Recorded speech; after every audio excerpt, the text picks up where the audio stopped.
اهل علم یو واقعا نقل کوي یو ځوان دی د یوحنا په نامه باندې چې نصراني دی په بیت المقدس کې ډیر عبادت کوونکی ورونه د عبادت انسان د یو ښکلا ورکوي یو رونق ورکوي یو مینه ورکوي یو الفت پیدا کوي خلک به تا سره مینه کوي تاسو دا ظالم سړي نه خلک تښتي ورونو ولو که هغه هره دوشنبه او پنجشنبه د روژه ونیسي ولو که هغه د هره شپه تهجد وکړي خو چې ته په ګناهونو کې اخته یې ګناهګار یا ظالم یا خاین د خلکو په زړه کې ستا مینه نه پیدا کېږي ورونو نو دا یو ځوان د یوحنا په نامه باندې نصراني عابد و عبادتونو د الله بندگی به کوله په بیت المقدس کې اوسېدو او د دې لوښو نه به او د وړو نه به پچې جوړولې دا خلک بازار ته ځي او یې پکې اوس هم د عربو کې دا رواج او دستور دی تاسو عربو ته لاړ شئ چې دکان ته نه څه سودا کوي نو تاله یو ټوکرې غوندې پچې ږدي نو هغې کې به هغه ټوله سودا راغونډه کړي بیا به یې بهر راوباسي سړی ناست یې په حساب وکړي او که سړی بازار ته ځي نو ځان سره هغه لاس کې نیولي ځي هلته سودا علي او بیا هماغې کې راوړي کور ته دا ټوکرې پچې به یې جوړولې اهل علم فرمایي د ښایسته تورو ویښتانو مالکو او د تک سپین مخ خاوند او د دې تندي کې به یو رڼا معلومېدله د وجې د هغه عبادت او بندګۍ نه چې دی کوله د خپل رب بندګي او عبادت یې کولو وروڼو وایي دی به د شپې عبادت وکړو د ورځې به بیا دا ټوکرې واخیستلې او دا به یې خرڅولې په بازار کې نو د یو ډېرې مالدارې ښځې د دې کور مخې ته تېرېدلو نو د دې مالداره ښځې وینځه ناسته د بهر چې دا هلک یې ولیدو دا ځوان نو په منډه لاړه او خپلې مالکې ته یې ویل مالکې په الله قسم داسې یو ځوان مې ولیدلو چې دا مخې لکه د ملغلرې په شان دی نو هغې ورته ویل ویله کې هلاکه شي هله په منډه سړی راتاو که ورته ویل سودا درنه الو دا وینځه وروتل اواز یې وکړو چې تا نه مونږ سودا اخلو دا سړی راتاو کو وایي دننه کور ته راشه کور ته چې دننه که دا اوله دروازه یې بنده کړله په دې زینه کې بره بالاخانه باندې روان دی دویمه دروازه یې بنده کړه مزل یې وکړو چې هغه خپل حد ته ورسېد هلته یې درېیمه دروازه بنده کړله نو دې ځوان یوحنا ترېنه تپوس وکړو چې ای وینځي دا دروازې دې ولې بندې کړې ورته وایي دا زمونږ قانون دی چې دا دروازې څوک را دننه کېږي مونږ دروازې بندې ساتو چې بل څوک را پسې را نه شي پاس چې کله دا ځوان وختلو وایي ګورم چې یو زنانه ده او په پرده کې پټه ناسته ده زما په لیدو سره دې دا خپل مخ ښکاره کو دا ځوان وایي په الله قسم چې دومره حسن او ښایست ما هم په خپل ژوند کې چېرته نه و لیدلی زما حسن او ښایست به و خو د دې مې چې ولیدو دا ډېر اوچت و چې دا په یو کټ او تخت باندې ناسته ده چې په دې کې ملغلرې لګېدلې دي او د شنو ورېښمو د نرو او د غټو ورېښمو هغه صادرونه او قالینې دلته خواره دي او توشکونه خواره دي زه کېناستم ډېر په عاجزۍ سره ځکه زه خو دوکاندار یم سودا خرڅوم وایي ما ورته ویلي چې بیبي دغه سودا ده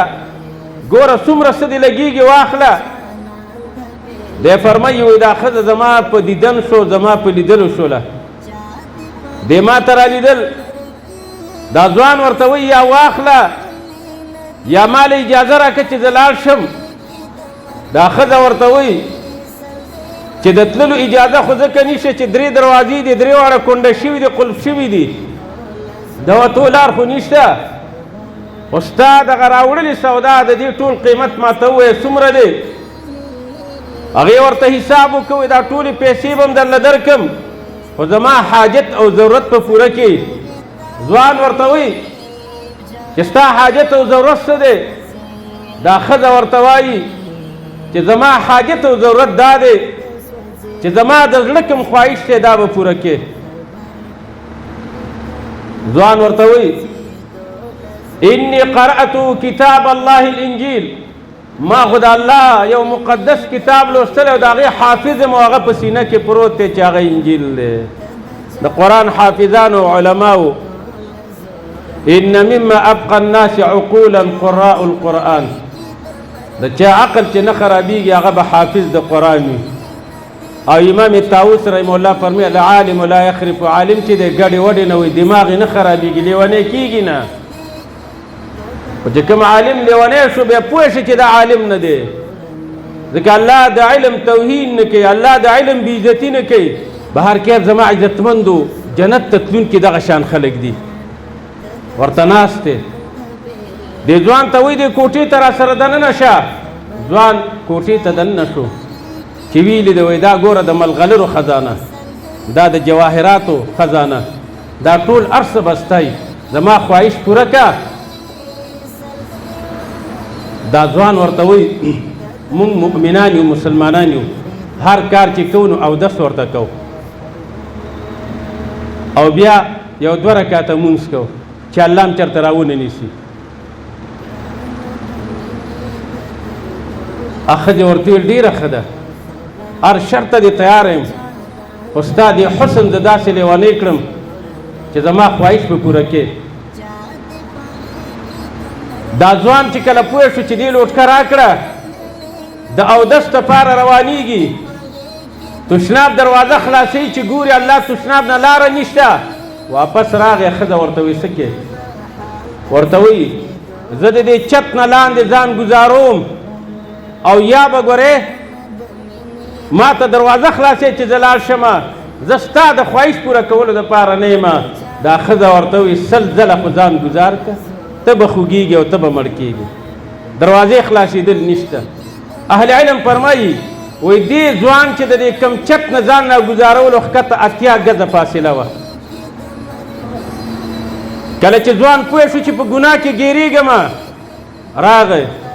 او په دې چت باندې ولاړ دی او د چت نه یې ځان ښکته راګزار کړو چې الله که دغه لږ درد یې مړ به شم خو د دې زنا سزا بیا ډېره سخته ده کله چې دی راګزارېږي اهل علم فرمایي و الله رب العالمین هوا ته ویلي چې سړی ونیسه او جبریل علیه السلام ته امر وکړو چې لاړ شه او سړی په ځمکه په قلاره ودروه جبریل علیه السلام ورغی او دغه سړی په هوا کې ونیولو او په ځمکه یې داسې ودرولو چې دې له هېڅ درد ونه رسېدو بندګانو د الله شي الله به زما ستا شي که موږ د الله د دین دپاره لږه قرباني ورکړه